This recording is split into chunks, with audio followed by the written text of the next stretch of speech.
ഇപ്പോൾ Ernakulam rural SP KS സുദർശന്റെ വാർത്താ സമ്മേളനം നടക്കുകയാണ്. 12 വയസ്സുകാരുടെ തിരോധാനവുമായി ബന്ധപ്പെട്ടാണ് വാർത്താ സമ്മേളനം കേൾക്കാം. അന്ന് കരിപ്പൂർ എയർപോർട്ടിൽ നിന്നും വരുന്ന ഒരു സ്വർണം തട്ടുന്നതിന് വേണ്ടി ഒരു ക്രിമിനൽ ഗാങ്ങിനെ സംഘടിക്കുകയും അതിനെ ഫോളോ ചെയ്ത് മറ്റൊരു ക്രിമിനൽ സംഘം അതിനെ ഫോളോ ചെയ്യുകയും അതിൻ്റെ ഫലമായിട്ട് ഈ വാഹനം അപകടത്തിൽപ്പെടുകയും 5 പേര് മരണപ്പെടുകയും ചെയ്ത സംഭവം ഉണ്ടായിരുന്നുണ്ട് 2019.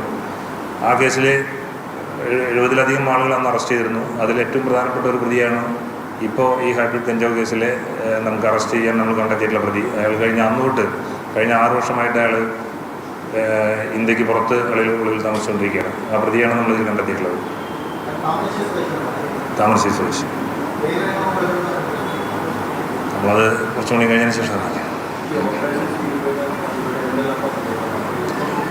ഓപ്പറേഷൻ സ്റ്റീൽ ബേഡ് എന്ന് പറയുന്നത് ഹാർഡ് കോർ ക്രിമിനൽസ് ആയിട്ടുള്ള ആളുകൾ, അതായത് നിരന്തരം കുറ്റകൃത്യങ്ങൾ ചെയ്ത് ഇത് തൊഴിലായി നടക്കുന്ന ആളുകൾക്കെതിരെ നടപടി സ്വീകരിക്കുന്നതിന് വേണ്ടി ഒരു സ്പെഷ്യൽ ടീം, അതായത് ഇൻ്റലിജൻസ് കളക്ഷനും കേസുകളെ പ്രതികളെ കണ്ടെത്തുന്നതിന് വേണ്ടിയിട്ടുള്ള ഒരു സ്പെഷ്യൽ ടീം രൂപീകരിച്ചിട്ടുണ്ട്.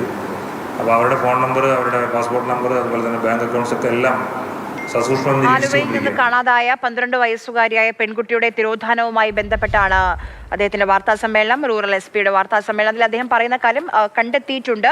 പൂനെയിൽ വെച്ച് പെൺകുട്ടിയെ കസ്റ്റഡിയിലെടുത്തിട്ടുണ്ട്. നാട്ടിലേക്ക് കൊണ്ടുവരാൻ ശ്രമിക്കുകയാണ്. കുട്ടിയുടെ കൂടെ ഒരു അഭിജിത്ത് എന്ന യുവാവ് ഉണ്ടായിരുന്നു എന്നുള്ളതാണ്. അഭിജിത്ത് ഈ കൊല്ലം ഓച്ചിറ സ്വദേശി എന്നുള്ള വിവരമാണ്. അഭിജിത്തിനെതിരെ പോക്സോ ചുമത്താനും തീരുമാനമായിട്ടുണ്ട്.